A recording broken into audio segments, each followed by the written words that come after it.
Hello and welcome to Network. My name is Phumelele Zondi with your technology and social media news. Remember that we are on SABC Network. If you want us on social media, that's on Facebook, X and Instagram. It's News Network at sabc.co.za. On email. This week our X poll is asking you about where you consume content. This as we are reading a PwC report that says the number of people consuming content online is likely to increase as more and more people connect to the internet. Results of that X poll are coming up later in the program. Firstly, here's what's coming up in this particular episode. We spend much of our time at Africa Tech Week. And in our conversation, we chat about whether there's a difference that events like Africa Tech Week actually make to the public. It's been Africa Tech Week in the last couple of days at the Cape Town International Convention Center. Now, this is the event that was known by AfricaCom, but AfricaCom is now part of the bigger umbrella events. AfricaCom is the continent's biggest tech festival. Whether your focus is on connectivity infrastructure, ICT, this is the place to network, learn, and get deals done. Many here at AfricaCom think this is the right kind of space to showcase what they do to potential investors and business partners. We are part of Africa Ignite. We are here for the Startup Pitch competition. Additionally, we are an African-founded and African-based company. So this feels like the right stage for us to showcase our solution and to connect with other people in the ed tech space. But most importantly, because we're proud of what we've created and we're just proud to showcase it to people. All the operators in South Africa, communication, we do it via fiber optic cables. Without fiber optic cables, all the active equipment in any telecoms network operator does not function. So we are that piece of connection between the active components of a telecommunication network. Then there were massive announcements at AfricaCom. Liquid Dataport says it has partnered with satellite service provider Intelsat to boost the availability of connectivity during load shedding sessions. So our partnership announcement this week with Intelsat is actually not regarding specifically our fiber infrastructure expansion. We have a big satellite portfolio whereby we sell satellite services into the various markets that we operate in. I mean, if you think about South Africa, for example, we've all experienced the recent power outages. And while for the fiber networks is provided, we've had actually a very good network availability of more than 99.8%. However, across the network infrastructure, the power outages has actually meant that in rural areas, you actually have quite a big outage experience for people sitting in rural areas. And therefore, the uptake of satellite services as a reliable backup or reliable main source, if you think about a mine, for example, which is very remote, satellite still today is a very important connectivity medium. And with the arrival of LEO satellites and let's call it the investment that has brought LEO to the fore, LEO comes with high capacity, lower latency services at decent price points, which just means that the satellite services with LEO satellites actually becomes quite a big important play for us in our markets. So the partnership would allow us as Liquid South Africa to offer LEO as well as complementing what we do in our GeoMEO satellite constellations into our retail enterprise segments and into our wholesale verticals as well as into our channel partner space. The company also announced its collaboration with Google Cloud to expand its presence in Africa's cloud and security solutions market. We are a very big investor in our cloud and cybersecurity business. 3 years ago, when we rebranded from Liquid Telecoms to Liquid Intelligent Technologies, it was really coming out with an aspiration and a vision of saying we're going to invest heavily into cloud and cybersecurity, and we've done that. We've done really well so far the last 3 years in that business, and the announcement of our partnership with Google just allows us to then partner with Google, also bringing their cloud and cybersecurity products into our customer base and into our partner ecosystem. And that really excites us. Our customers want multi-cloud environments and multiple partners, and therefore for us it's a very big announcement, not only in South Africa, but of course also across the continent. These are some of the discussions and collaborations the government says they are happy about. The minister says South Africa is already working towards improving its technology ecosystem and has rolled out wireless sites and fiber connections in rural communities. What is actually manifesting in the Eastern Cape in Mount Telif, where no less than 500 houses, we've been able to connect them. They've just through 5 rand, they have access to a giga, paying 249 rand per month, unlimited. Those poor children have got access to digital books at school, and they are able to deal with Bishop, their capital, which is 350 kilometers away. They can talk to Pretoria, which is so many, not less than 900 kilometers away. It has made a huge difference in their lives. And then there are tech providers who say they can help in that. From Huawei perspective, we've got a big portfolio of technologies, applications and solutions for the various platforms. At AfricaCom this year, I think what is exciting for me is the fact that we're looking at the platforms and the technologies, and we are applying segments and innovations like artificial intelligence. So how can we get the networks to do what they are supposed to do by history, but do it more effective, do it more efficient? Which aspect can we save? Energy as an example. So is it green? Is it effective? Is it deployable? How do we support the business cases of our customers, because they are important, and our customers' customers? So in terms of the actual application then to the end customers and the value that we bring to the networks, that is an important component to us. We've got exciting new 5G technologies that we are showcasing, innovation, new patents that makes again the application of the technology more effective, more efficient and cost effective. Even though the connectivity revolution has not touched some parts of the African continent, some service providers say they are building fiber networks to connect rural communities. You know, we signed a contract with the Eastern Cape government and with SETA, the state IT agency, several years back. The purpose of the contract was actually for us to build out dedicated fiber network infrastructure for the Eastern Cape government, to provide high-speed internet services to 2,700 government buildings and schools. So far to date, we've connected more than 1,300 on fiber, another 500 with 4G services, so roughly 1,800 sites connected today. As the world is becoming increasingly connected, with tech being part of every aspect of our lives, one can bet that AfricaCom will continue to be a popular event. My name is Rufaro Mudakureva and I am currently a student at UCT. My name is Mustafa Kaji, project manager and sales advisor at Delta Scan. My name is Ivo Mosana and I am the CEO and co-founder of Eagle Eye Defense. So Bus 54, right? It's a system that helps to connect bus passengers, the suppliers, and also the bank and the insurance. Delta Scan is an engineering company that uses the latest UAV and laser scannings in the engineering space. Obviously, we focus more in the data analytics of things. We, in essence, look at multi-phase authentication for vehicles. We've come to see that the current key players within the market provide merely corrective measures, and we come in and provide your preventative and detective measures. After you get your ticket, we not care about you. You can also tell us your preference, like I would like to sit next to male or female, a person with kids or without kids. Like you just tell us what you prefer when you're now on the bus. And also you get to rate us, like, how was the experience and whatever. We have the Flyability Helios 3, the only drone that can fly underground and in confined spaces.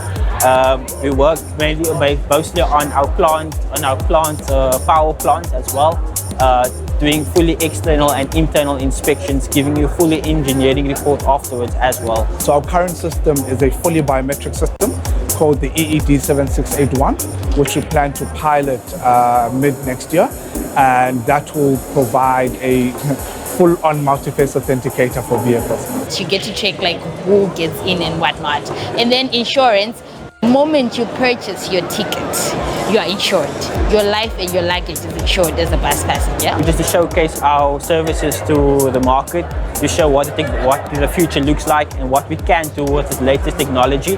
Us being visible at such an event then provides us with a platform to be able to link with some of the key partners that we're looking for, either from a marketing standpoint from an execution standpoint, from a financial standpoint? Oh, we're looking for investors today. So, we want this to spread across the entire Africa. Okay, the name is Verse 54 because we want to go to all 54 countries in Africa. And currently we're only fully functional in Nigeria. And it's not easy because I'm dealing with stuff that ideally I would have never dealt with before. I've never learned how to code, but I found myself fixing codes some days within the night. And those are just some of the good and bad. It can be a good thing, but it can also be a bad thing because you're dealing with really a space that you don't really have an understanding of.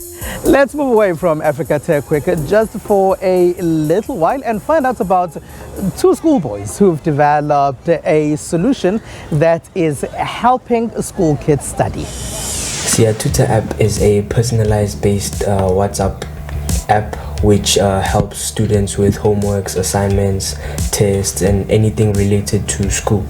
So it's just an app, basically a tutor but on WhatsApp. So it's different from a normal tutor. It's always available to the users and it starts from grade 1 to 12, teaching all subjects because we want to accommodate all students so that they can understand more and be helped with any subject that they are doing in school. I love technology. I like playing with robots. I like coding them. And at my school we do robotics where we code stuff. Then we check if it's gonna work properly. So you get our app from our website. So from there you start adding the number 083-250-0532 and then you can start asking the app questions and it can help you with your work. So the only thing you need is just its number. My marks have improved a lot. My mom, my dad, my grandmothers, my uncles, my aunties and my grandpas have been very happy with the result. So the app makes money by the users.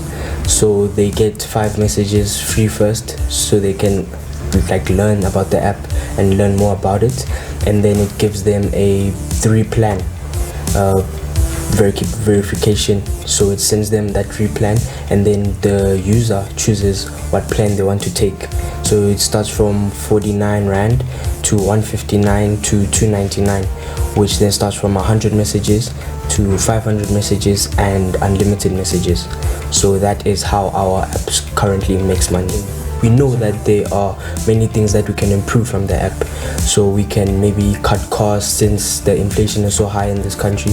So we know that we have a lot of things we can improve on the app so that it can make it better for child use.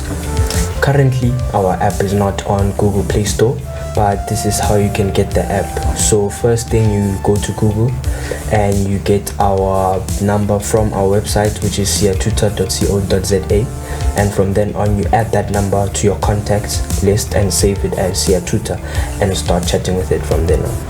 After the break, we find out if events like Africa Tech Week and others that are similar to it, which have returned in the post-COVID dispensation, actually make a difference at all. It's SABC Network on Facebook, Twitter, and Instagram. News Network at sabc.co.za on email. Welcome back. Now, Africa Tech Week has been happening in Cape Town, as we've been telling you throughout the show. Now, it's the second time it's being called Africa Tech Week, and there are a lot of things that have been on show and conversations that have been taking place there. To talk to us about what's going on, there is Brendan Peterson. He is a technology journalist who's been attending in the last couple of days. Hello, and thanks very much for being a part of our network, Brendan. Maybe if you can start by telling us about those things that fascinated you this year. So this year at Africa Tech, there's been a lot of talk about digital infrastructure and building a digital future society. And you've seen a lot of government ministers, a lot of companies talking about how they're looking to implement that. I think that's been the most interesting thing I've seen overall. And from what's happening there, do you think there are things that African governments can definitely implement? So So there definitely are some good ideas here. As I said, digital infrastructure for a future sort of digital first society. But I think with it, as much as they are great ideas, there are a lot of challenges in terms of getting that infrastructure ready. So government has shown its commitment to wanting to move forward. But we've also heard from other stakeholders that there are some challenges that need to be addressed. Brendan, what do you think about the quality of conversations that have been taking place at Africa Tech Week? There have been some very interesting conversations. Again, we talk about some of the government ministers who've been here, a lot of stakeholders from, the various parts of the tech industry from around the world and from across the continent, looking at what we can do. They've been very vocal about their commitment to what they want to do to further Africa in a digital future. And I think a lot of them are very passionate, are very excited. So there have been some good conversations. The question is, what's going to happen after the conversations? What happens to take this further? And apart from these events, there are a number of events that have returned since the end of COVID-19 lockdowns. Are they all necessary though? Yeah, there's a lot of these events in Africa, across South Africa, across the world. I think they serve different key markets and different stakeholders. I don't necessarily think you need all of them. And I think there's a bit of a mix where some of them are good for a lot of people. Some of them may not have the value because there's a bit of an overlap. So I think, for the people attending these, you've got to be very specific about what your objective is that you want to get out of this. From what's been on show at Africa Tech Week this year and the conversations, what do you think the most pressing issues are, especially for the South African government? So as I said, we've had, government ministers attend, they've been wonderful speeches, and I think the intent is there. But as we've heard from other stakeholders, there are still a lot of infrastructure challenges we're facing before we can even look at a proper digital society. Things like power supply, things like, getting internet access to rural communities and to people who aren't able to be connected. So I think as much as people have the intent, it's achieving those objectives and actually building out a proper infrastructure before we move to this next level. All right, Brendan Peterson, thank you very much for being a part of our network. Brendan Peterson there is a technology journalist. It is SABC Network on Facebook, Twitter, and Instagram. Let's take a quick break. SABC Network on Facebook, Twitter, and Instagram. Welcome back. Here's what else took place in the rest of the world in the tech space. Tens of thousands descended on Lisbon last week to attend Europe's largest technology conference, the Web Summit, as the event scrambles to get back on its feet after the resignation of its CEO over comments he made about the Israel-Hamas conflict. To be honest, that doesn't change my experience. I'm here mostly to explore and to see what's really for the first time exploring the Web Summit, and what happens there. I don't think it should have an impact on the Web Summit. It's a little strange, but I think the impact is minimum. Yes, for us, we just want to enjoy the event, so for me that's all that matters. The event attracts about 70,000 participants every year, drawing speakers from global tech companies and startups, as well as politicians. Some of this year's high-level speakers included former Army Chief and WikiLeaks source Chelsea Manning and Alibaba.com President Kuo Zhang. And now in Switzerland. Researchers from ETH Zurich have 3D printed a robotic hand with synthetic bones, ligaments and tendons using an innovative laser scanning technique. The new printing technology developed by MIT spin-off Inkbit enables efficient 3D printing of soft, elastic and rigid materials all at once, allowing for the creation of delicate structures like the robotic hand. We're trying to build robotic hands. What we typically had to do is we would cast different materials together into one structure. So we had to take some silicone here, some other 3D printed filaments there, and kind of make a robot hand.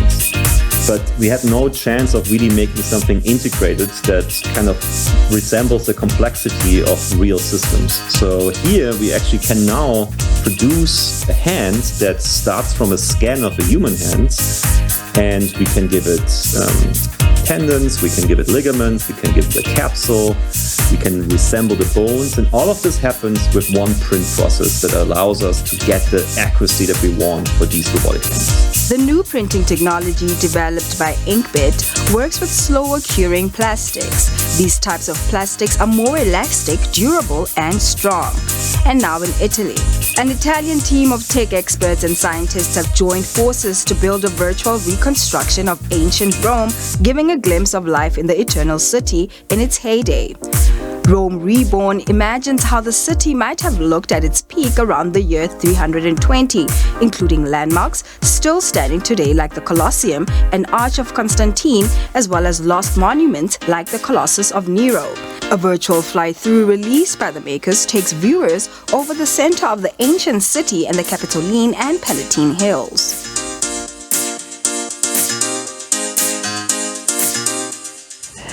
PwC has issued a report that says the number of people consuming video content online and especially on streaming platforms is going to increase. This week our X-Poll is asking you where you consume your content.